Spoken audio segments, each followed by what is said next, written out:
welcome to another poetry podcast. I'm Lee Sheridan, and today I have with me Christina Hennemann, who is I don't know if we could call you an up and coming poet. I suppose you're quite, you're getting fairly established at the minute with, you have yourself the pamphlet, Mhm. Illuminations of Nightfall, which you released last year. And you've on your Instagram, we see lots of engagement with poetry magazines and things like that. So I think you're kind of popular on the as an Instagram poet, slowly rising up the ranks. Um, I'm trying. Trying anyway, yeah. But thanks for coming on today, Christina. So I suppose we could start by well, I was reading over this today just to refresh my memory of it. And I noticed you say that you grew up in Germany. hmm Uh, but you started writing your first English poems at the age of 6 with the help of a dictionary. So it began at the age of 6. So where did it go from there with your beginnings? Yeah, I actually was always fascinated with the English language because I think it was just because I always listened to English music and I loved boy bands, especially Westlife. So Right. an Irish band, of course. And that Uh, explains why you're living in the West now, I assume. yeah, sure. It's all because of Westlife. All good Westland. Yeah. Yeah. Sorry, Yeah, go but on. no, I just wanted to kind of understand what the boy bands and the singers that I liked were singing about, and so I tried to translate their lyrics. I think I kind of got the gist of it, but it wasn't a proper translation at that stage. But then I got better. Yeah, and then I tried to kind of write my own poems, and I had a lot of rhymes in it, and it was all like very childish and bad, probably, but it was a start. And after that, I kind of kept it secret that I was writing lyrics and songs and poems because I was so ashamed of it. And nobody in my family was an artist. And nobody really encouraged me or saw me for that. And so I was just like, oh, maybe I'm weird and I shouldn't be doing this. And maybe what I'm writing is wrong or pathetic. And I just kind of hid it in the darkest corner in my room and never showed it to anyone until only like 3 years ago or so, or even 2 years ago. And that's when I started to send out my work. Hmm. It's ironic you say that because well, according to the book, you say your sister was a big influence, particularly when it came to proofreading and editing and things like that. So your sister must be a bit of an artist as well, deep down. Uh, Maybe she is. She's studying English and she will start her master's in English very soon. And she's very interested in publishing and proofreading, editing, all those things. So she's more like on the publishing side of things. She doesn't write creatively herself. Yeah, but she's 7 years younger than me. So I was out there on my own at the beginning. And now it's kind of a bit easier to show her my work because she's younger and she kind of knows me the way I am now. But yeah, it was just different around my parents. I didn't feel like comfortable sharing my work with them when I was the only child or like the big sister. I just didn't feel comfortable doing that. and obviously you're a lot more confident now when it comes to your poetry and sharing that out. How do you feel now? Like with say you're sharing poetry with family and things, you're a lot more at ease, I'm guessing, or Yeah. A good thing is that my parents don't really understand my work because they speak German. all right. So, Very good. I can write and say what I want, basically, and they won't even know. Which Very good. is like a wild card, so that's nice. Yeah, sometimes my mom translates some of my poems, and she, yeah, I think she makes an effort sometimes, but she's not really a big fan of poetry, and neither is my dad, and so it doesn't really, it's not really something they would read frequently. They know that I'm doing this, but it's not like they read my work or engage with it on a deep level. Well, I suppose it's their loss, you know. But well, there you go. You're maybe with the more you progress with your work anyway, they might actually go, oh, maybe we should look more into this poetry thing. And but yeah, very good. Um, so I think another thing I meant to ask you was why Ireland? Obviously, you said you were interested in Westlife from a young age and things, but what kind of drew you? Was it the whole idea of the land of saints and scholars, that kind of thing, and or what was it? I think I just fell in love with Irish landscape, with the beaches and the coast, the sea, all those little lovely hills and mountains. And I think the main thing or the main difference to Germany is that we have space in Ireland, at least in the Wild West. And in Germany, it's just so like crammed, and we have nature there, of course, but it's just that you never have a place to yourself, really. Mm. And when I first came here, I just loved. I actually went to Sligo the first time I was here, and not because of Westlife, no. And I loved Strand Hill and the beaches, and Russell's Point was so lovely. And then when I came back to do an internship, I went to Sligo again and just really immersed myself in the Irish culture, English language. And that was pre-COVID, so I think I really got the best of it. And I just fell in love with Ireland.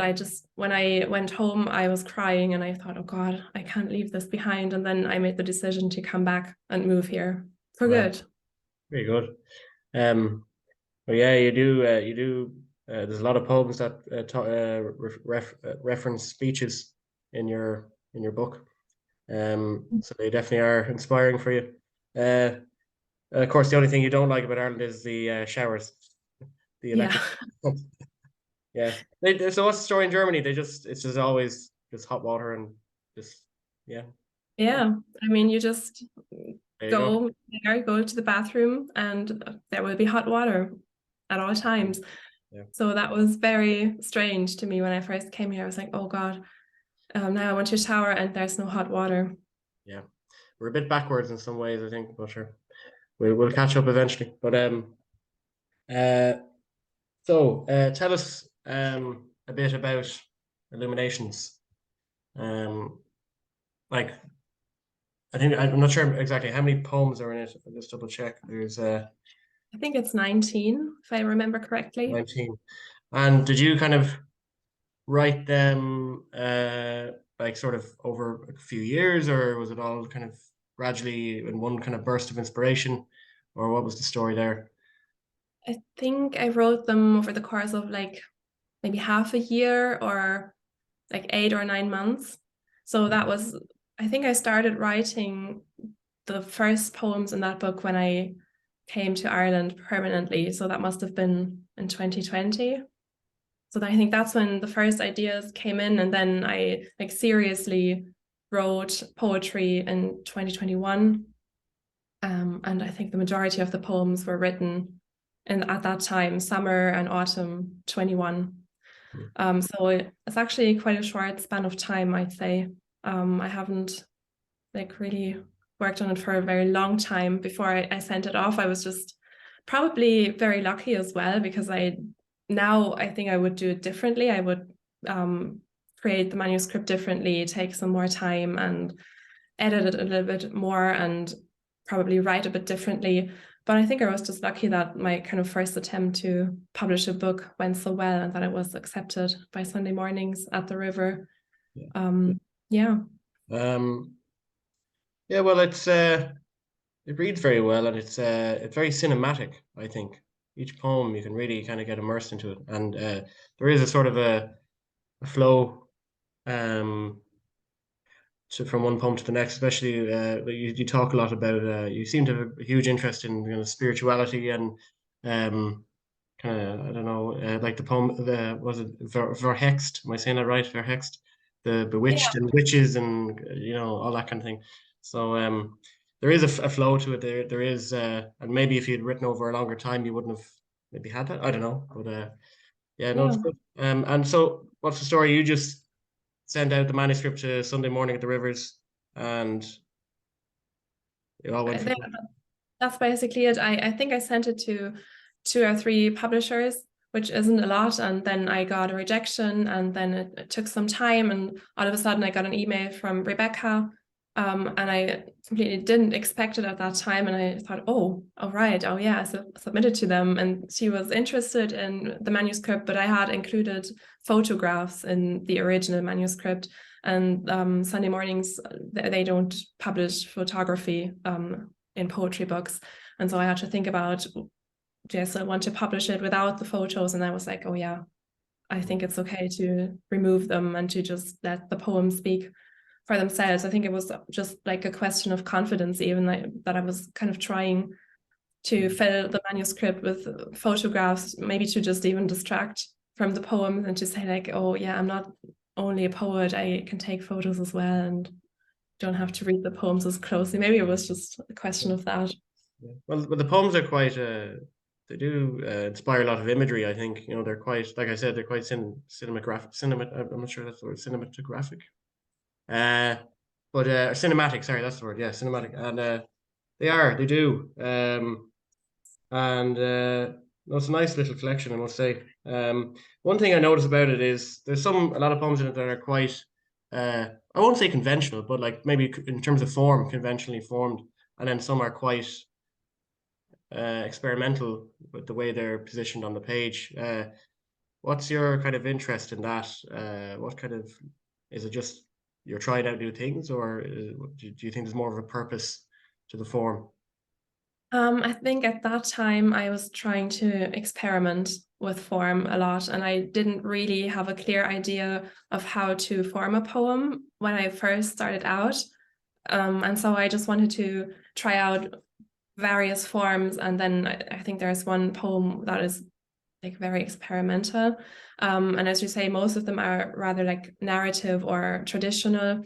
But even like now, I think I would say my poems are even more tightened up or even more conventional, because I kind of learned when to do line breaks, when to not do them. And I just didn't think I had a huge awareness of that when I published the book. So I was still learning and progressing and experimenting with it. And yeah, I think I think a lot more about form and purpose now than I did at that time. I was very intuitive about it when I wrote those poems. Yeah, I suppose like it depends, I think, with form, because obviously if you're reading a poem aloud, then the form would go over the listener's head a lot. But obviously there's a whole other layer to interpretation when you're reading it on the page. So there's advantages to reading it yourself, just intimately with the book, as opposed to say reading aloud to a room of people, you know. So maybe there's benefits to that as well. You recently with a sort of you had issues with form when it came to a press recently, I believe, and so obviously form, it is an important thing for you, and you weren't, I don't know, from what I could see on the Instagram, that you weren't really willing to compromise there, but I suppose you stood by your guns. You did well in that sense. Would you like to talk a bit about that, or? Yeah, I sure can. I think I just got not, I wouldn't say obsessed, but I just got a lot more aware of form when I did a workshop with Munster Literature Centre, and Patrick Cotter, he did the workshop with us, and he always told us, don't do the line breaks after weak words like and or the or something like that. And then I was like, okay, I'm really going to pay attention to that, because he's actually right. That it sounds a lot better if the line ends on a strong word. And I think when I dealt with that press, I just wasn't willing to compromise on that, because it was even just like things like I had written a few poems in couplets, and then the editor of that press wanted to just shorten the lines to fit on the page as he saw fit, because he was like really adamant on his house style layout, so like white space and margins, it all had like, that was the top priority instead of the poem itself. And then my couplet poem was suddenly like a poem consisting of stanzas of 3 lines or 4 lines and 5 lines, and the line breaks were done randomly. And I just didn't recognize my own poetry anymore, and that was a no-go for me. So I just said I can't publish this under my name because this is not my poem. I wrote the couplet intentionally, and the couplet can't just be a quatrain now. Yeah. Yeah, and so we just had to part ways. Yeah, it looks at things you didn't take it well, but I think Yeah.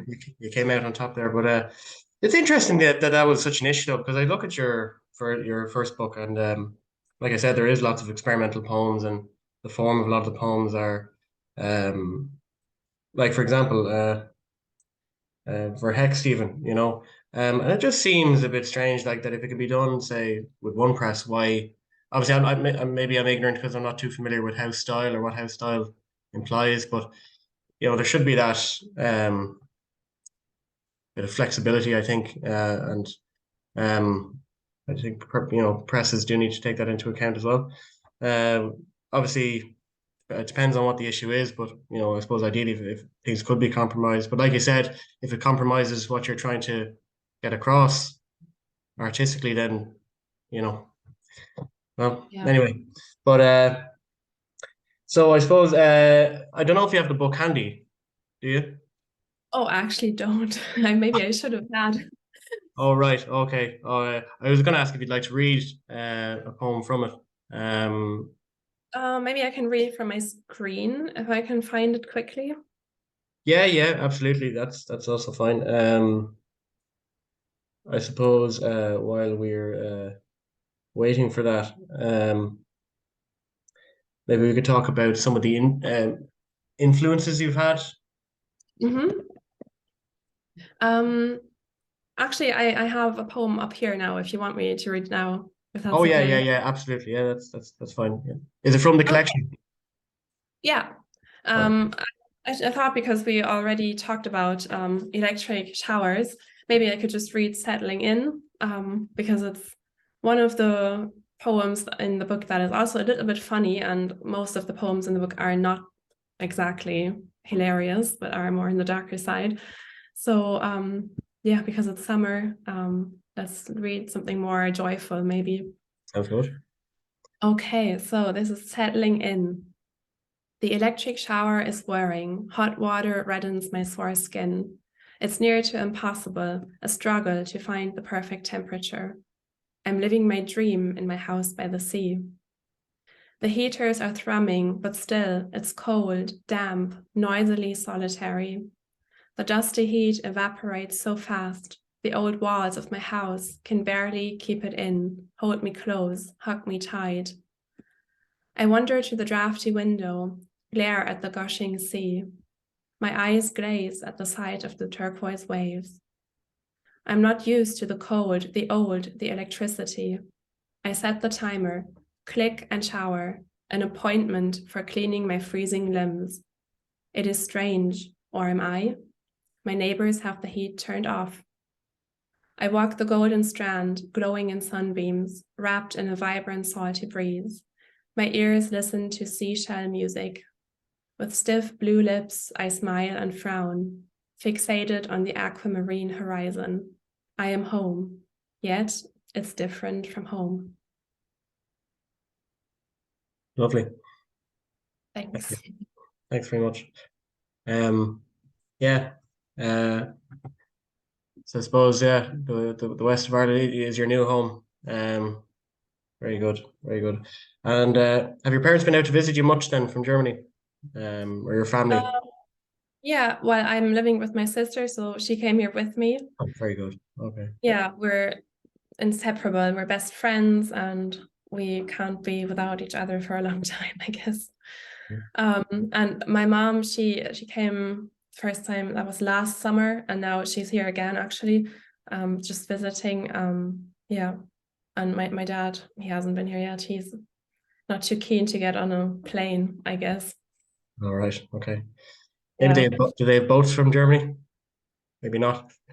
Uh, Uh, no, I think from what to France. France? From France, maybe. Yeah. Okay. Yeah. Yeah. Well, one day, hopefully. What was it? Oh yeah, I was asking there about influences. Is there any poets in particular that may have influenced you? Um, Yeah, there's a lot of poets that I really admire. I'm not sure if they influence my work. Probably, yeah, they probably do.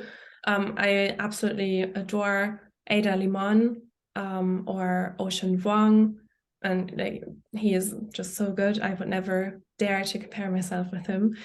Um, and then an Irish poet that I really like at the moment is Victoria Kennefic. I'm not sure if you know her. I don't actually. I actually don't know any of the people you've named. I feel very out of touch.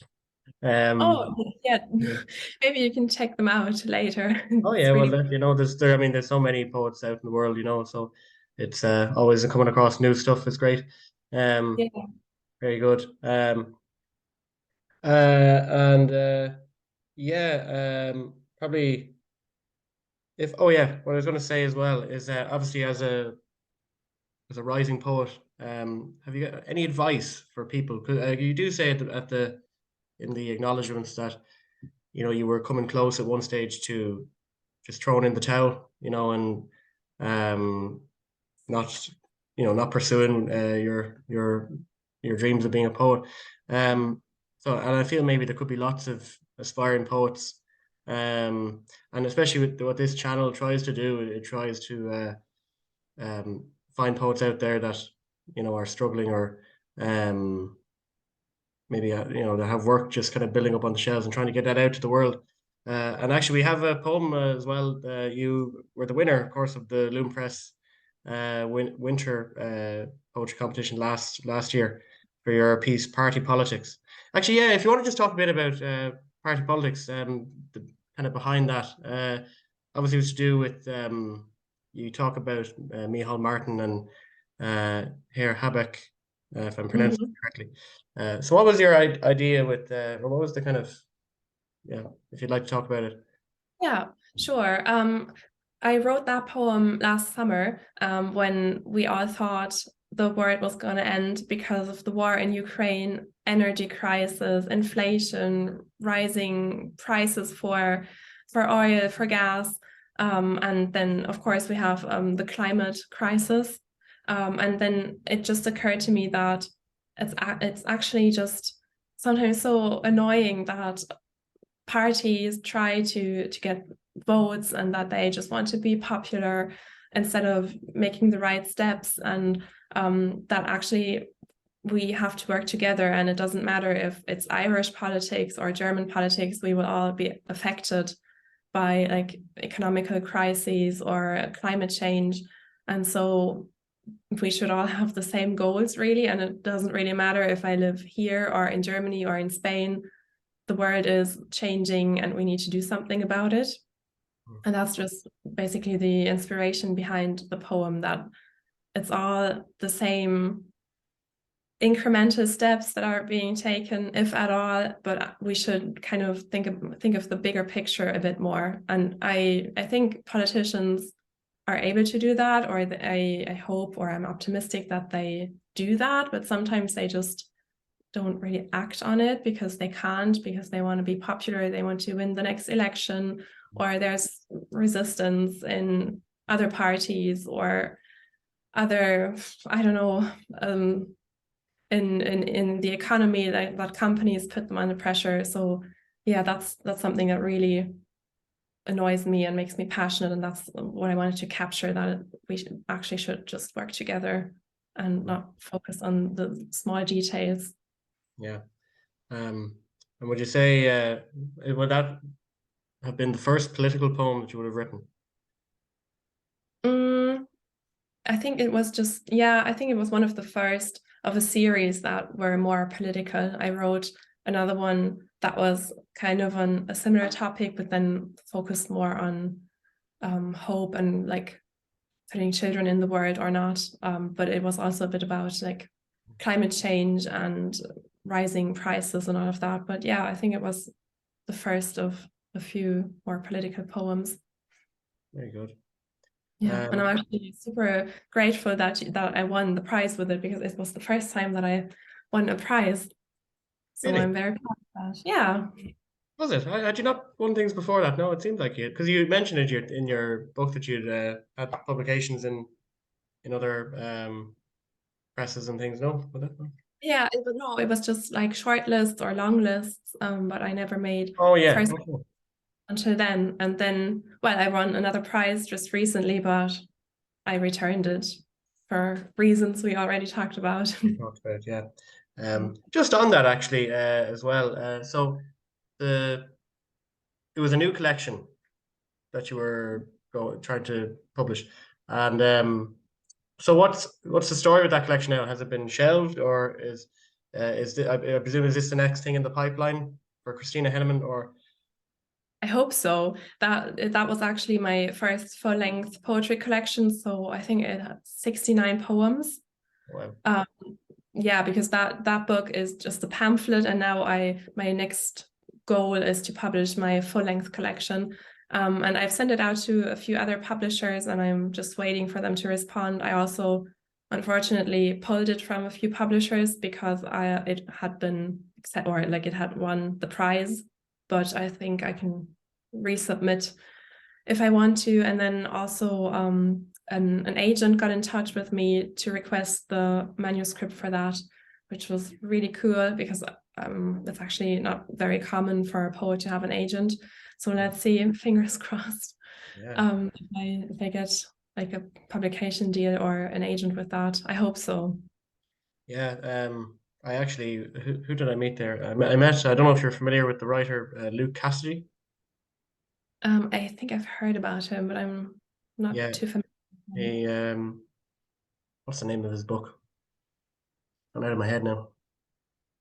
Anyway, he published his debut book there about a year ago. But I met him in Grogan's pub in Dublin, and he I was talking to him about, like, had he any advice or anything, and he says the key is an agent. He says the big thing is getting an agent. If you can get an agent, they can definitely help you a lot. So that's fantastic news that you've got yourself an agent. So yeah, very good. But I don't have an agent yet, but Well, not I'm yet. trying. Okay, well, Yeah. but it's good. It's yeah, yeah, yeah. It's definitely a positive move in the right direction. Very good. I think the last we're maybe I'm not sure how much time is left on this Zoom meeting, but we will maybe kind of wrap it up with and like I said before, we any advice for young aspiring poets, or even old aspiring poets as well. Um, Yeah, on it's actually interesting because there are a lot of young people trying to break through and to get published, but I also know a lot of older people, especially in the west of Ireland. The poetry scene isn't like super young, but there are quite, I don't want to be rude, but they're a little bit older than me, maybe. And in my writing group, we have a few ladies that are retired, and a lot of them just say, oh, this is actually the first time in my life that I have the time to write, and they're very talented, and I'm just so glad that they started writing after all, like this time of just having a job, raising children, doing the housework and whatnot. So I think that's great, and I think they should be given an opportunity to do workshops and to be seen as well, because it's not just about young poets breaking through. And a piece of advice would probably just be very obvious and simple: just don't give up. Because if you don't send out your work, and if you give up, you will never make it. That's, you self-reject, and you should just not do it. And you obviously have to be able to face rejection, which isn't nice, but it's just normal. Like even poets that are very successful and famous, they still get rejections from magazines and from publishers, and it's just part of the business. So I would just advise to kind of get a thick skin and just see it as redirection. Edit your pieces, only send them out when they're ready, not like straight away. That's something I used to do sometimes. I wrote a piece and I thought, oh, this is fantastic. This is the best thing I've ever written. And then I sent it out and it was rejected a few times. And then after a few weeks, I came back to it and I was like, oh God, yeah, sure, you could do the line break differently. This metaphor isn't really original. You can come up with something better. And that's really just worth taking your time and editing. Yeah. Yeah. Well, of course, in my experience, success can sometimes not that I'm I would say I'm very successful, but I'm definitely more comfortable with failure, uh, because it humbles you and you learn more from your failings. And uh, I remember talking to another writer before, and they said success can actually be even worse sometimes than failure, because then you sort of set a personal standard for yourself, and um, even in terms of how people receive your work, and if you know, you can almost come to a halt with your creative process because you're trying to be either best at or try to be the same level, and then you're not just doing it for doing it. You know, you're trying to beat some kind of a personal record or something like that. You know, so maybe failure is the helping hand that guides us. You know, that's Yeah, very I can actually resonate with that because I like recently received a few like better quality rejections from magazines that I really want my work to get into. And like the first time I submitted, I got a form rejection, and now the second time I sent in something more evolved, and I got like a personalized rejection with positive feedback. And now I'm like, the next time I send something in, it has to be either the good rejection or an acceptance, or if it's the form rejection again, I will kind of feel like I have like taken a step back and progressed. that I Yeah. have gotten worse again. And that's something I'm afraid of. And I think I will still submit, but it's like a bit of a hurdle. Yeah. Yeah. Well, I suppose it's important to have self-belief as well. You know, you're clearly capable, you know, so but yeah, I suppose just pushing on, like you said. Um, Christina, it's been lovely. Great to chat to you. Uh, Definitely. yeah, big fan of the work. Keep it up. Be excited to see your collection whenever it's done and ready. I'll be keeping an eye out for that. So just before we leave, uh, Christina's book, Illuminations at Nightfall. It's available on Amazon. Yes. Not for Amazon. Ireland, but for the rest of the world. Yeah. I've had similar problems myself actually. I don't know what the hell it is. Obviously, I think it's a Brexit issue or something that certain That's what books. they say. Yeah, but I don't You think it is. It's just Amazon. know, yeah. Well, maybe, which is a pain in the ass because it's hard enough for poets to promote their work normally, but without having to add a 10 euro delivery fee on. But anyway, sure, look, hopefully it'll be Yeah. resolved one day. But anyway, for anyone interested, yes, Elimination to Nightfall is available on Amazon, not the UK Amazon, and select bookshops, I believe. Uh, Yeah. Around the west in Galway or Ballina, Westport, or actually you can also get a copy from me if you're somewhere else in Ireland and don't want to pay €7 for delivery from Germany. yeah, so there you go, guys. So absolutely. So yeah, check it out if you can. You can check out Christina on Instagram as well at ch_92. Did I get that right? I Mm. think I did, yeah. Yeah. And yeah, absolutely. So give her a follow and check her out. So thank you again, Christina. And Thanks so much for hopefully having we'll me. be seeing your work in the near future. Thank Yeah, you. thank you. Bye bye.